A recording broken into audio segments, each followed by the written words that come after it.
So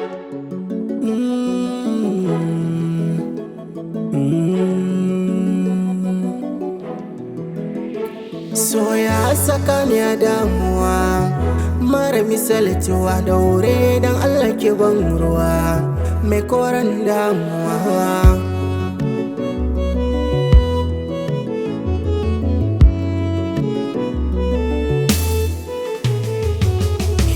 Numfashi yana fita yawan da ba za ya rayu ba. Me na yi waso yake biɗar tsakani haɗimuwa. Gashi ni na kagauta balle in samu natsuwa. Hankali ya kaɗaita kullum ni ina ta matsuwa. A cire ɗai cikin ɗaya zero za ya samuwa. Tamkar haka ni da ke in har min yi rabuwa. Na ji bugu a zuci tamkar ana bugun ƙararrawa. Ban yi zaton da haka ba, idan yana zubar ruwa. Har kullum na tashi bacci ciwon kai da damuwa. Kina min gizo a ido na kanki ina ta rantsuwa. Kalamai na sun kaɗanta don ki fahimta 'yar uwa. Ne alkawarin na ɓoye fushinki ko da za na cutuwa.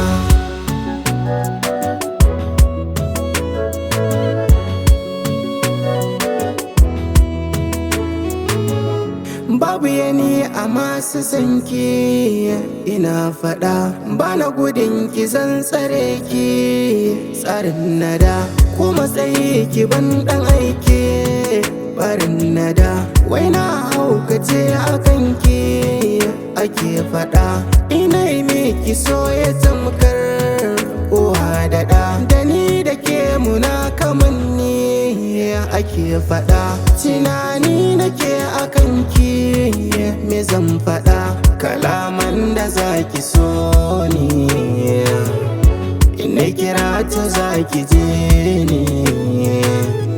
Na yaba hankalinki haɗa da tausayinki. Tarbiya gare ki garan ba kamar ki. Ta kusa da ranke ce a garan ni dai na san ki. Na baki zuciyata daure ki mata gata. Kanki na kyala kowa wata ba za ta min ba. Ko da kin so ni ma ko kin ki ni ma, hakan bai canza komai ƙaddarar rayuwa.